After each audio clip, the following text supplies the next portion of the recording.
kind of has stood out to you over this last kind of year for him, and what do you think he can accomplish this year? Well, again, just like going back to, just letting the game come to him.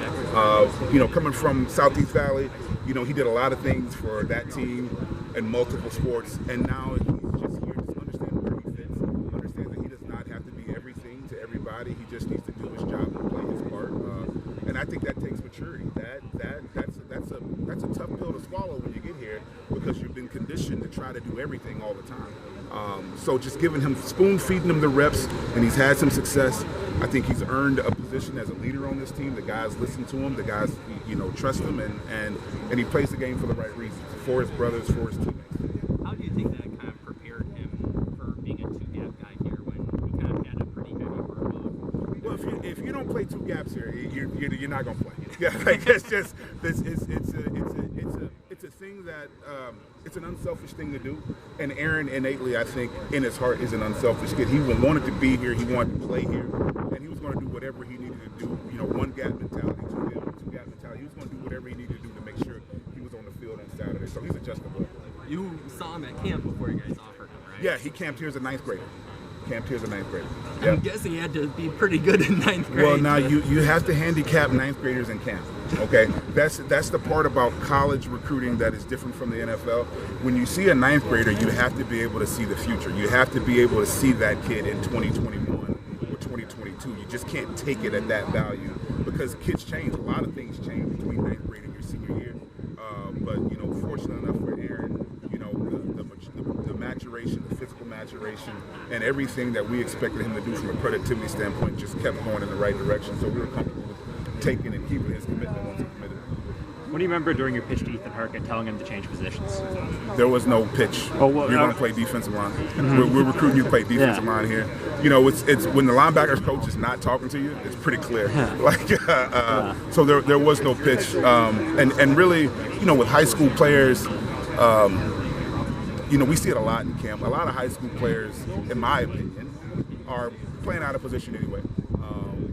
Kids continue to grow, kids continue to develop physically, and just if you're a 6'3", 230-pound linebacker, that's great if you're 25 years old and play for the Ravens.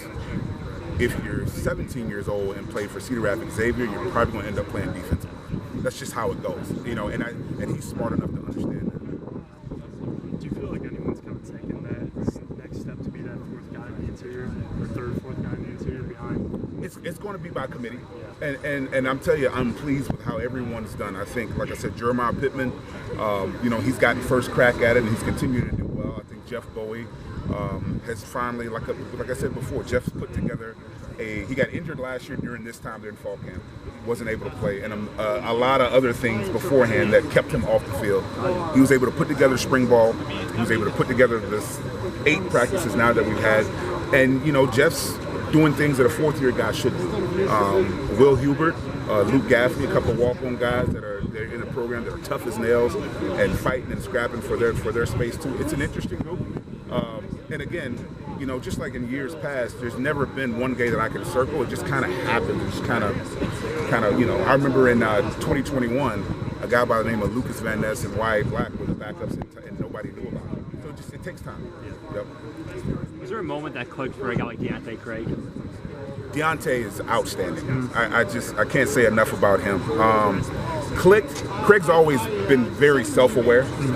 He's always been very conscientious, communicates extremely well. And I just think just understanding defensive line play. Understand Craig's a basketball guy first. It got him from Culver Military Academy, played basketball. Basketball guy first, but I think he kind of understands defensive line play. He's got some flexibility for me because he can play inside as well, play outside, and he'll start for us outside. But man, I'm just looking forward to a big year for him. Hopefully take some stuff off his plate, because Deontay's played a lot of football for us. Defensive end, he's in the shield on the punt return, a punt team. He's on kickoff return. He's run down on kickoff. He's done a lot of things for Iowa. Hopefully we can settle him down and just have him play some defensive line this fall. What's an example of him being that sort of communicative person? I think just one, if you follow him on Twitter, he's got a lot to say about basketball and all of the comments and things of that nature. I have to make sure that he understands, like, Craig, you're a player too, and there are going to be people who are going to be critiquing you too. But from that regard, I just think, he's done internships, which don't get highlighted. He did an internship with the Big Ten Network a year ago. He was in Chicago for the Big Ten basketball tournament. He was part of the Black Student Athlete Summit in Los Angeles this May. I mean, just does a lot of things that out from underneath the helmet that don't get a lot of publicity, and I think that's going to serve him well once he finally hangs the cleats up. Hopefully that won't be for a while. You brought up Ethan. What's one word that you use to describe him? Consistent, which is the hardest thing I think for anybody to be. He's consistent. He's consistent in his attitude, consistent in his effort, consistent in his play. I think he's a goal-driven guy. Just really excited to have him. And like I said, that kid in the state of Iowa, Coach Franch talks about it all the time. Like, we're looking for defensive linemen. Don't forget about the big linebacker. But it takes an unselfish big linebacker to want to say, okay, I'm going to play defensive line. Because most kids shy away from that. They do. Coach, you mentioned the depth at outside or inside at D tackle. Yeah. How about defensive end? What have you seen from 3, 4, 5? Oh man, so I think Brian Allen is coming along, practicing well. He's being more consistent, which is going to bode well for him. Max Llewellyn, still waiting for Max Llewellyn to go ahead and, because he does it on the practice field a lot.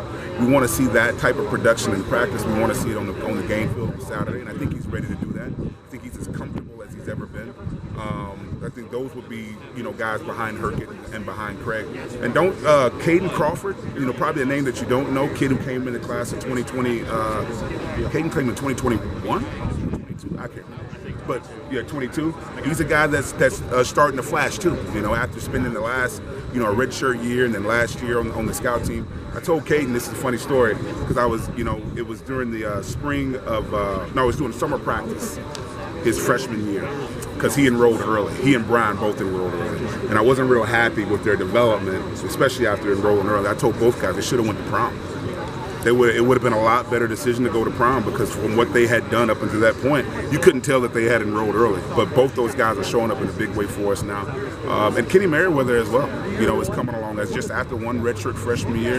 Kenny's got some ability, natural ability, but he's got to learn how to be consistent and play the way that we want to play. But he's certainly flashed for us a lot this summer. How about defensive tackle?